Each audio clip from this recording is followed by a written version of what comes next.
welcome to our deep dive into the world of consulting. Yeah. I know you're all interested in peeling back the layers of this field, and we're going to be doing that together using The Secrets of Consulting by Gerald M. Weinberg. Right. And it's not your typical business book, you know? No, not at all. Like he's taken years of experience and kind of boiled it down to these insightful laws. Yes.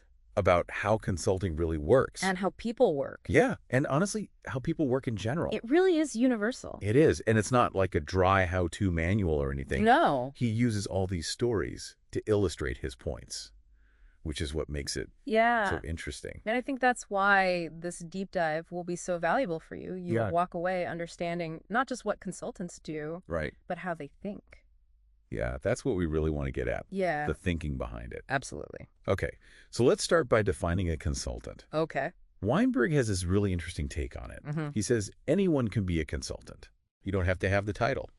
It's true. You know. It boils down to this. You're a consultant when you accept a request to influence someone. Yeah. So even something like a staff job. Oh, yeah. Or brainstorming sessions with your team. Right. You might be putting on your consultant hat without even realizing it. You probably are. You know, have you ever thought about it like that? What jumps out at you about that idea? I think it's such a powerful shift in perspective. And it gets at the heart of why consulting even exists in the first place. Yeah. Weinberg argues that people only seek influence when logic fails them. Right, because if logic worked, we would figure it out on our own. Exactly. So this is where it gets interesting. Yeah. Consultants are masters of navigating those situations where logic doesn't give you the answer. Right. So it's not about walking in with all the answers. No. It's about trying to understand why the obvious solutions aren't working. Yeah, like there's some hidden complexity. Yeah, some hidden complexity you need to unravel. Exactly. And to understand that complexity, Weinberg offers the 3 laws of consulting. Okay. The first law is that there's always a problem. Okay. Even if the client denies it. Well, if everything was running smoothly, they wouldn't need a consultant, would they? Exactly. And the second law states that it's always a people problem at its core. Okay. No matter how technical or logistical it might seem. Okay. It could be a lack of imagination, conflicting perspectives, or just plain stubbornness. Right. Or maybe people are just stuck in their ways. Absolutely. And Weinberg actually quotes Marvin's law here. Oh, yeah. Which says, whatever the client is doing, advise something else. I love that. It's kind of funny, but it's also true in a way. It is. The underlying message is that clients need a fresh perspective. Yeah, they need to be shaken out of their routines. Exactly. Yeah. And then the third law brings in this tension around time. Okay. Clients are paying for the consultant's time. Right. Not just for a solution. It's not just about the deliverable. Right. So there's this balancing act between providing valuable insights in a limited time frame while managing expectations. Right. Weinberg even talks about the Lone Ranger fantasy. The what? The Lone Ranger fantasy that some consultants fall into. Okay. Where they want to swoop in, deliver the perfect solution, and ride off into the sunset. Like a knight in shining armor. Exactly. But the reality is that it's a lot messier. Oh, yeah. Much more collaborative. And it takes time. Absolutely. And this leads us to another key principle from Weinberg. Okay. You could almost think of it as the 4th law of consulting. Okay, I like it. He emphasizes that you should never try to solve a problem you weren't hired to solve. Okay. Offering unsolicited help often backfires. Right. It's about staying in your lane. Exactly. And he uses this great analogy to explain this. The law of raspberry jam. I love that one. Spreading your advice too thin dilutes its impact. Like spreading jam too thinly on toast. Exactly. So to be truly effective consultants need laser focus, honing in on the specific problem at hand. Right. And that reminds me of your desire for efficiency. Yeah. Targeted expertise is much more valuable than just knowing a little bit about everything. Wouldn't you agree? Absolutely. And that focus comes from keen observation, which Weinberg highlights as a critical skill for consultants. Okay. They need to see what others miss. So they need to be really good observers. They need to be incredibly observant. Yeah. And he uses a fascinating example called the pin technique. Yes. Can you tell us a little bit about that? It's a simple but effective visual method for tracking quality complaints. Okay. Using pins on a board. Okay. So let's say you're consulting for a manufacturing company. Yeah.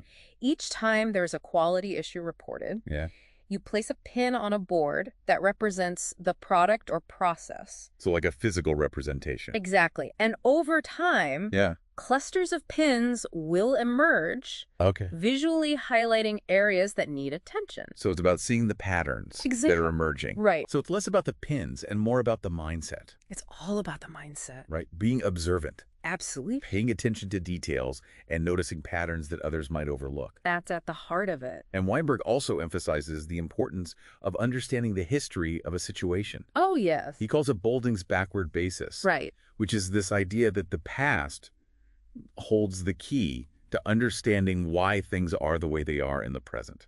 It's about understanding the context, Yeah. the evolution of a situation. Yeah, like why are certain processes in place? Exactly. Why are people behaving in particular ways? Right. The answers often lie in the past.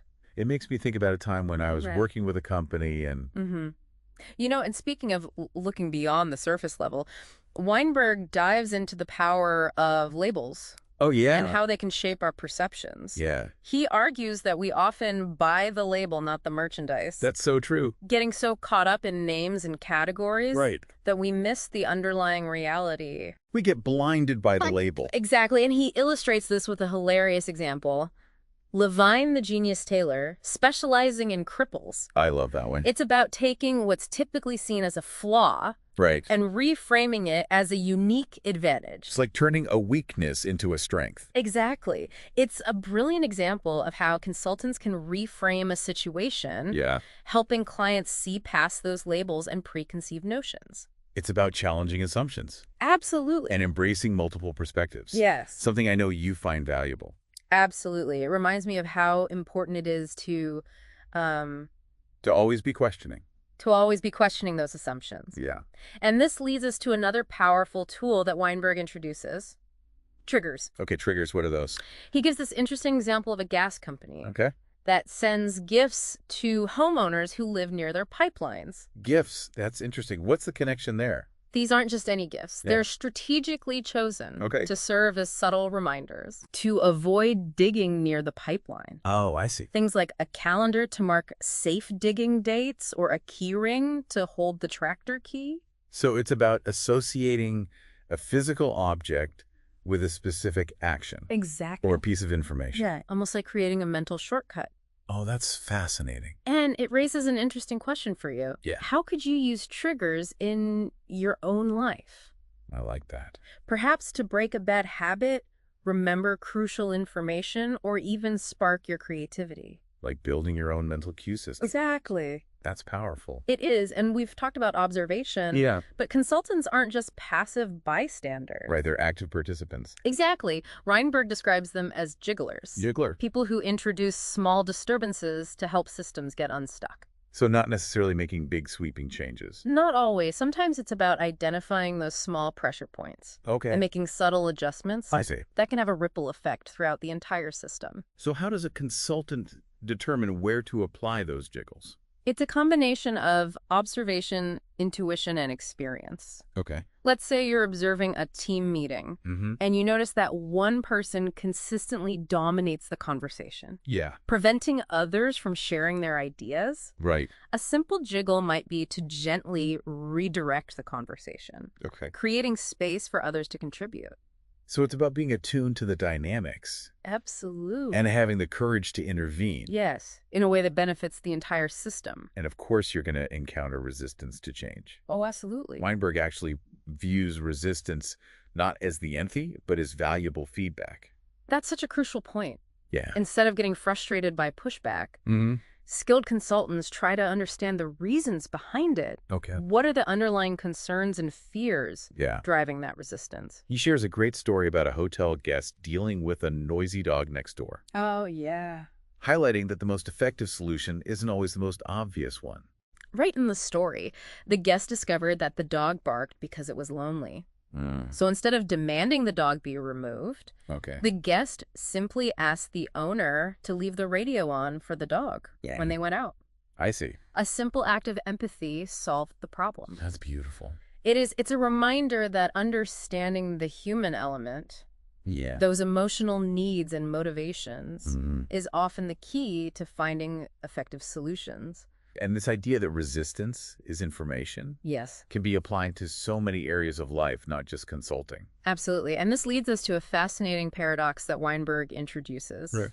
The more we struggle to preserve something, the more likely it is to change. That's interesting. Can you elaborate on that? He illustrates this with what he calls the fast food fallacy. The fast food fallacy. Okay. Imagine a popular fast food chain known for its delicious burger. Okay, I'm with you. To increase profits, Yeah. they decide to make small, seemingly insignificant changes, like removing one caraway seed from each bun, Okay. or using a slightly lower grade of beef. Those seem like minor adjustments. They do, but over time, Yeah. these small compromises accumulate. I see where you're going with this. And eventually, the quality of the burger is significantly diminished. Yeah, they've cut corners so much Exactly. that it's not the same burger anymore. Right, and customers may not even realize how much has changed Until it's too late. until it's too late and they've lost their taste for those once delicious burgers. So it's a warning about the dangers of incrementalism, It is. about how these seemingly minor decisions can compound over time, Exactly. leading to a completely different outcome than we intended. And if we connect this to your interest in managing information overload, Okay. think of it this way. Yeah. Each piece of irrelevant information or unproductive task Yeah. is like removing one caraway seed from that burger. Oh, I like that analogy. Over time, Yeah. these seemingly insignificant distractions Right. can accumulate and significantly impact your ability to make clear decisions. It's death by a thousand cuts. Exactly. Yeah. So it seems like Weinberg is giving us this incredible toolkit for understanding problems. He is. Not just understanding them, Yeah. but approaching them in a whole new way. Absolutely. And what's so powerful about these ideas Yeah. is that they can be applied far beyond the world of traditional consulting. Right. Like, even if you're not a consultant, Exactly. these ideas can still be helpful. Absolutely. Whether you're leading a team, Yeah. navigating a complex project, Mhm. or just trying to understand a challenging situation, Right. Weinberg's insights offer a valuable new lens for approaching those challenges. So as we wrap up this deep dive, Yeah. let's connect this back to you. Okay. What does this all mean for you? I think the key takeaway is that consulting at its heart Yeah. is about understanding human systems Okay. and recognizing that logic alone isn't always enough to drive change. Because people aren't always logical? Exactly. It's about seeing those irrationalities, those hidden motivations and fears that often drive behavior. And it's about how to work with that. Exactly. It's about reframing problems, Yeah. challenging assumptions, Mhm. and using those small jiggles to shift systems in a more positive direction. Now that you've had a glimpse into this consultant's mindset, Yeah. are there any unsolvable problems in your own life that you might approach differently now? That's a great question. What patterns have you been missing? What labels have you been accepting without question? Yeah. What seemingly insignificant changes could you make today that could have a ripple effect, Right. leading to significant positive outcomes down the road? Food for thought, right? Absolutely. Keep asking those questions. Yeah. Keep exploring and keep learning. Until next time, happy diving. Yeah.